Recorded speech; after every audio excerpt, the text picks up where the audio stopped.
AP CM Chandrababu మంత్రి లోకేష్ ప్రోద్బలంతో భారీ విగ్రహ విధ్వంసానికి ఎల్లో గ్యాంగ్ తరలివచ్చింది. పోలీసుల సాక్షిగా అందరినీ బయటకు పంపేసి లైట్లు ఆర్పేసి బరితెగించి దుశ్చర్యకు పాల్పడ్డారు. అధికారుల సమక్షంలోనే ఉన్మాదంగా వ్యవహరించారు. సుత్తులు, ఇతర పరికరాలతో విగ్రహంపై దాడి చేశారు. సామాజిక న్యాయ మహాశిల్పం బోర్డు, మాజీ సీఎం వైఎస్ జగన్ పేరు ధ్వంసం చేశారు. ప్రజలు, మీడియా అంబేద్కర్ ఆలోచనల పరులు రావడంతో అక్కడి నుంచి పరారయ్యారు.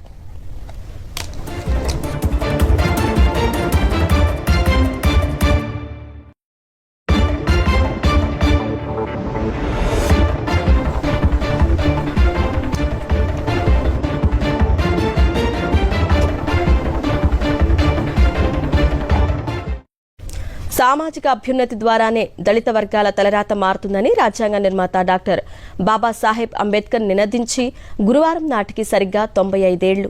అణగారిన వర్గాలకు మద్దతుగా నాగపూర్లో 1930 ఆగస్టు 8న ఏర్పాటైన మహాసభకు దళితుల ఆరాధ్య దైవమైన అంబేద్కర్ అధ్యక్షత వహించిన రోజే ఆ మహనీయుడి విగ్రహాన్ని లక్ష్యంగా చేసుకుని విజయవాడ నడిబొడ్డున రాష్ట్రానికి తలమానికంగా ఉన్న అంబేద్కర్ విగ్రహంపై తెలుగుదేశం మూకలు ఉన్మాదంతో పేట్రేగిపోవటం దేశవ్యాప్తంగా యావత్ దళిత సమాజాన్ని నివ్వెరపోయేలా చేసింది.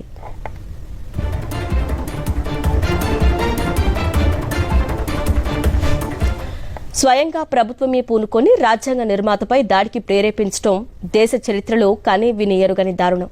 గురువారం రాత్రి కుట్రపూరితంగా అంబేద్కర్ మహాశిల్పం చుట్టుపక్కల విద్యుత్ సరఫరా నిలిపివేయించి సిబ్బందిని బయటికి తరలించి తెలుగుదేశం మూకలు భీమ్రావ్ అంబేద్కర్ విగ్రహాన్ని లక్ష్యంగా చేసుకుని దాడికి తెగబడ్డాయి.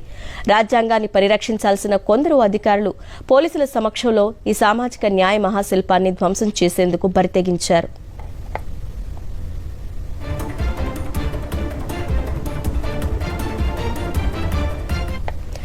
వారి మాటలను బట్టి చూస్తే ఏపీ సీఎం చంద్రబాబు, మంత్రి లోకేష్ ప్రోద్బలంతోనే ఎంపిక చేసిన కొందరు అధికారుల సమక్షంలో ఇదంతా జరిగినట్టు స్పష్టమవుతోంది.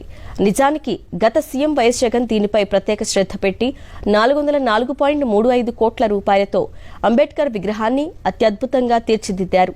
ఆయన చేతుల మీదుగా ఈ ఏడాది జనవరి 19న జాతికి అంకితం చేశారు. అధికారంలోకి వచ్చింది మొదలు పచ్చమూకలు దీనిపై కన్నేశారు. ఇందులో భాగంగానే పైనుండి వచ్చిన ఆదేశాలతో గురువారం రాత్రి 9 గంటల తర్వాత పచ్చ బ్యాచ్ రంగప్రవేశం చేసింది. అక్కడున్న వారందరినీ బలవంతంగా బయటకు పంపేశారు. అందులో పనిచేసే కొందరు సిబ్బంది ఫోన్లను లాక్కున్నారు. మరికొందరిని ఫోన్లు స్విచ్ ఆఫ్ చేసి వెళ్లిపోమ్మని బెదిరించారు. ఈ తతంగానికి పోలీసులే కాపలా కాశారు. విగ్రహం నలుమూలలా పహారా కాసి చుట్టూ గేట్లు వేసి అనుకున్న పని మొదలుపెట్టారు.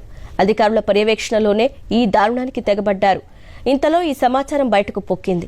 ప్రజలు, మీడియా అంబేద్కర్ ఆలోచనల పరులు రావడంతో వారంతా అక్కడి నుంచి పరారయ్యారు.